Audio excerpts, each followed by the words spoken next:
తెలుగు వారి number 1 choice Telugu matrimony.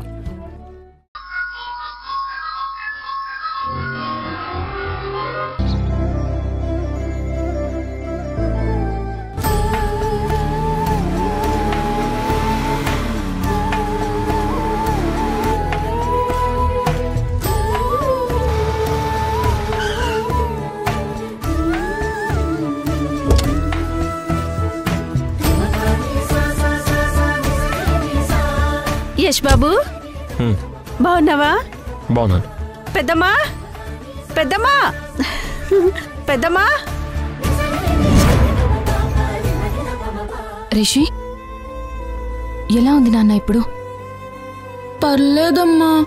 నువ్వు పాలేమైనా తాగుతావా? వద్దమ్మా. నాన్న ఎప్పుడొస్తారమ్మా?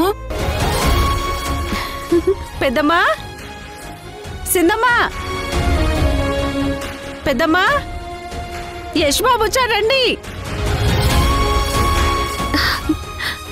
రిషి శశి మీ నాన్న వచ్చారట. మేం ముందే చెప్పాం కదమ్మా నాన్నొస్తారని.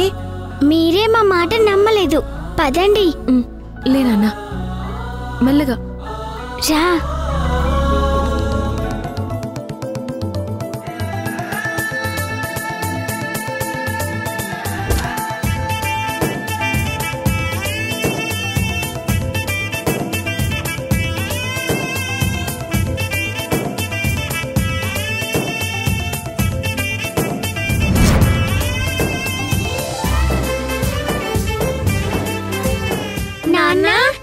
పిల్లలు ఆగు.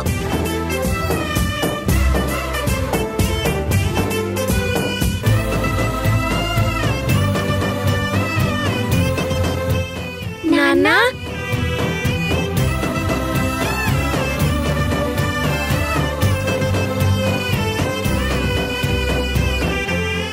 నాన్న.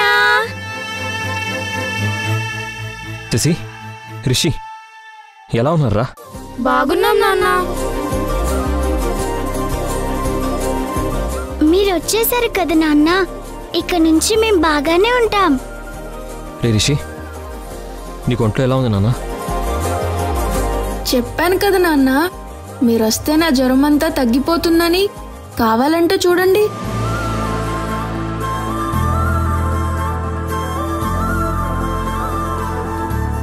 జ్వరం తగ్గినట్టుంది.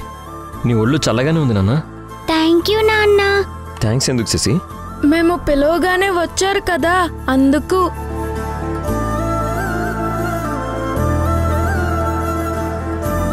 మీకోసం కాకపోతే ఎవరి కోసం వస్తాను? ఈ నాన్నను వదిలేసి మీరు మీ అమ్మతో పాటు ఇక్కడికి వచ్చేశారు.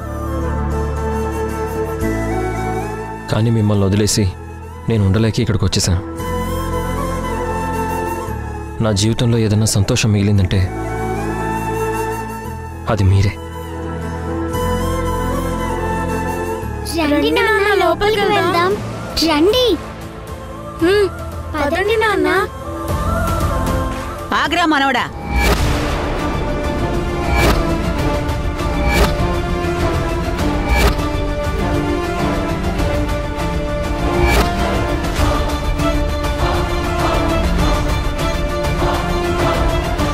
ఎందుకురా వచ్చావు ఇక్కడికి? అదేం ప్రశ్న భాగ్యం? నా పిల్లలు ఇక్కడే ఉన్నారు. అదిగో నా కన్న తండ్రి కూడా ఇక్కడే ఉన్నారు. వాళ్ళ కోసమే వచ్చాను. నిన్ను కట్టుకున్న భార్య కూడా ఇక్కడే ఉందిరా. ఆ విషయం చెప్పవేంటి?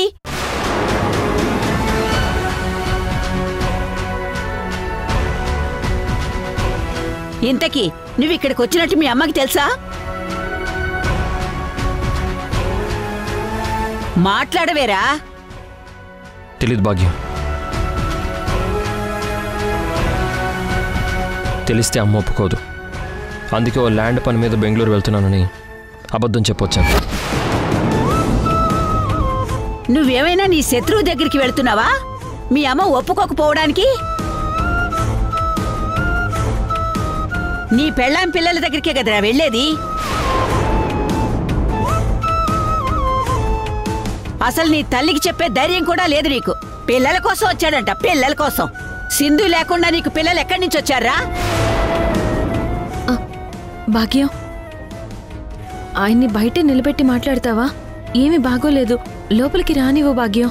సింధు, నువ్వు మధ్యలో కలగజేసుకోవద్దు. అది కాదమ్మా, పాపం యష్ చాలా దూరం నుండి ప్రయాణం చేసి వచ్చాడు కదా. అవును జేజీ, నాన్నని లోపలికి రాని. మా నాన్న ఫ్రెష్ అవ్వాలి కదా. పిల్లలు, 2 చేతులు కలిస్తేనే చప్పట్లు. ప్రేమ మనకుంటే సరిపోదు, మీ నాన్న కూడా ఉండాలి.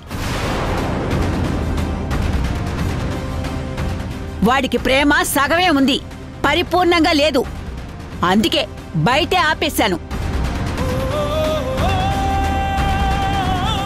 నా భార్య కోసం వచ్చానని మీ నాన్న ఒక్క మాట అనుంటే వాణ్ణి నెత్తిన పెట్టుకుని ఇంట్లోకి తీసుకొచ్చి సకల మర్యాదలు చేసేదాన్ని. నీ మర్యాదల కోసం నేను రాలేదు భాగ్యం.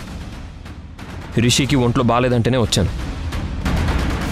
ఏదో చుట్టపు చూపుగా చూసిపోదామని వచ్చావు, అంతే కదా? భార్యను తీసుకుని వెళ్ళడానికి రాలేదు, అంతే కదా? పిల్లల మీద అంత ప్రేమతో మీ అమ్మకి అబద్ధం చెప్పి వచ్చిన వాడివి, అదే నోటితో నా భార్య దగ్గరికి వెళుతున్నాను అని మీ అమ్మతో తెగేసి చెప్పేంత ధైర్యం ఎందుకు లేదురా నీకు? చెప్పు, ఎందుకు లేదు?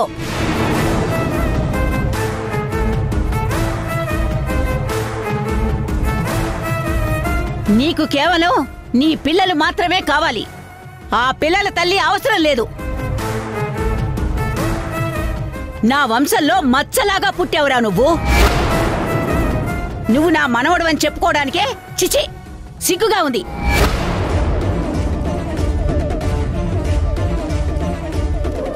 మేమందరం వద్దనుకునే కదా అక్కడ మీ అమ్మతో పాటు ఉండిపోయావు. మరి ఇప్పుడేంటి కొత్తగా ప్రేమ పుట్టుకొచ్చొచ్చావు? భాగ్యం, నాకు మీరు కావాలి, అమ్మ కావాలి. మనం కూడా కావాలని చెప్తున్నాడు కదా భాగ్యం. సింధు, నువ్వు ఆగు. ఇంత దూరం వచ్చాక నా మనవణ్ణి ఇంట్లోకి రానివ్వకుండా ఎందుకుంటాను చెప్పు? తప్పకుండా రానిస్తాను.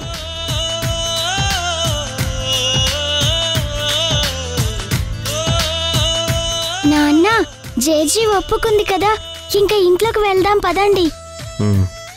ఒక్క నిమిషం.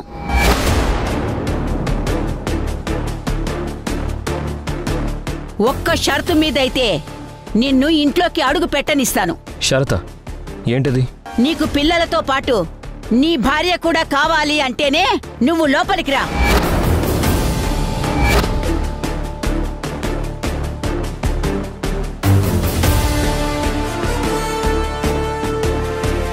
నేనొచ్చింది నా పిల్లల కోసమే భాగ్యం.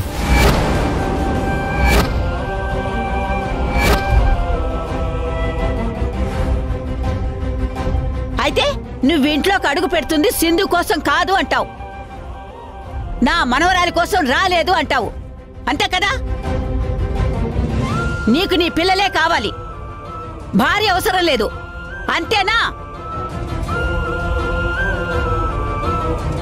అయితే నేను చెప్పేది కూడా విను మనవడా. సింధు కోసం అయితేనే ఇంట్లోకి రా, లేదంటే పిల్లల్ని ఇక్కడే వదిలేసి ఇట్నుంచిటే బయటికి వెళ్ళిపో.